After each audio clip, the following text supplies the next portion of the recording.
एक ही कलमे में कुरान शरीफ के अंदर सारी बातें लिख दी।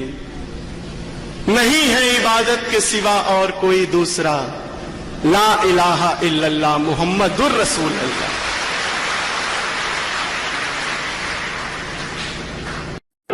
अल्लाहु अकबर, अल्लाहु अकबर, ला इलाहा इल्लल्लाह। और ये बिल्कुल साफ होना चाहिए कि उस अल्लाह का कोई बेटा नहीं है, कोई भतीजा, कोई दामाद और कोई नहीं है, एक है अल्लाह। और इस तरीके से हमें अल्लाह की इबादत से, जिसे हम इस्लाम में तौहीद कहते हैं, एक तौहीद हमारी सबसे बड़ी बुनियादी सोच है। और उसी पर हम सारी दुनिया को, खाली भारत के लोगों को, इंडिया के लोगों को नहीं, सारी दुनिया के इंसानों को एक झंडे के नीचे ला सकते हैं, एक तौहीद के झंडे के नीचे ला सकते हैं।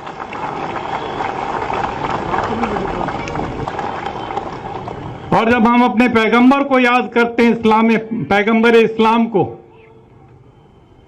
हजरत मोहम्मद साहब सल्लल्लाहु अलैहि वसल्लम, तो हम साफ शब्दों में कहते हैं रहमतुल लिल आलमीन, रहमतुल लिल मुसलमीन नहीं। इसलिए सारी दुनिया और उसके लिए करुणा, उसके लिए दया, उस पैगाम को लेकर के जो लोग सारी दुनिया में, इसलिए इस्लाम खाली मुसलमानों का नहीं है, पूरी इंसानियत का मजहब है। और इस नाते से मुझे आपने अपने बीच में बुलाया, इतनी बड़ी इज्जत दी, मैं बहुत मशकूर हूं आपका। जब एक कलमे में सारी बात कह दी गई, जब एक कलमे के अंदर उस परवरदिगार परमात्मा के लिए, ईश्वर के लिए हमें उस प्रार्थना करने का एक स्थान मिल गया,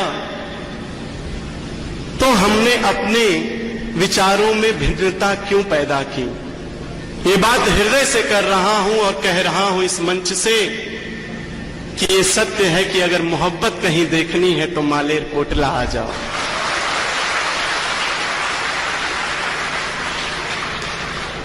ये जो प्रेम, जो एकता आज इस स्थान पर नजर आ रहा है, वो मैंने अभी तक के जलसों में या किसी भी कार्यक्रम में अपने ही, चाहे वो सनातन धर्म का कार्यक्रम हो, चाहे वो हमारे मुसलमान भाइयों का जलसा हो, लेकिन यहां जो एकता मुझे देखने को मिली है कि सभी धर्म के लोग इस कार्यक्रम में शरीक हुए, हमारे लिए सबसे बड़ी खुशी की बात ये है। और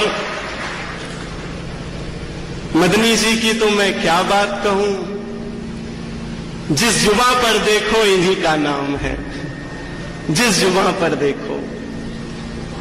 और सत्य ये है कि जो परमात्मा की इबादत करता है, जो अमन, चैन, एकता और शांति की स्थापना करता है, उसकी हर जुबां पर उसी का नाम होता है। और आपके इंतजामात से बड़ा मुतासिर हूं, मुझे बहुत खुशी हो रही है। 1984 में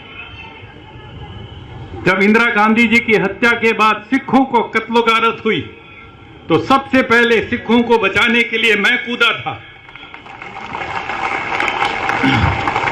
और उस समय सिर पर इस रंग की पट्टी बांधे एक गोडसे भगत कह लो या हिंदुत्व वाला, वो मेरे ऊपर छुरा लेकर के दौड़ा लाजपत नगर दिल्ली में और कहता तू गद्दार है, कौम का गद्दार है। मुझे समझ करके कि मैं हिंदू हूं, मैं सिखों को क्यों बचा रहा हूं, मैंने कहा तुम इंसानियत का कत्ल कर रहे हो, इसलिए मैं तुम्हारे खिलाफ।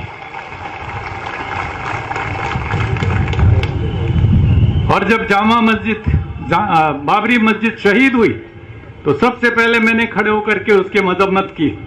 तो मैंने कहा ये बिल्कुल गलत काम हुआ है, हमारे देश के संविधान के स्पिरिट के साथ धोखा हुआ। और उसके पूरी की पूरी यूट्यूब आप लोग सुनिएगा, देखिएगा, जो मुझे कहना है बाबरी मस्जिद के बारे में। और वहां पर जो कहते हैं राम मंदिर है, उसका कोई सबूत नहीं है, लेकिन उसको उन्होंने सुप्रीम कोर्ट तक ने कह दिया अपने फैसले में कि कोई सबूत नहीं है। यह भी कह दिया कि 49 में उसके अंदर मूर्ति रखना गैर कानूनी था। यह भी कह दिया कि वहां पर उसको गिराना बाबरी मस्जिद को गैर कानूनी था, जुल्म था। ये सब कहने के बावजूद उन्होंने वो उन्हीं को सौंप दिया। ये कैसा सुप्रीम कोर्ट है, हमारी समझ में नहीं आया। लेकिन अब हमें उम्मीद है आने वाले दिनों में जब इसके ऊपर बहस होगी, इन कानूनों के ऊपर, तो कम से कम कुछ इंसाफ की हम उम्मीद जगाए बैठे हैं, देखते हैं कितना मिलेगा। लेकिन सुप्रीम कोर्ट ही सुप्रीम नहीं होता। वैसे हमारी नजर में अल्लाह सबसे सुप्रीम है,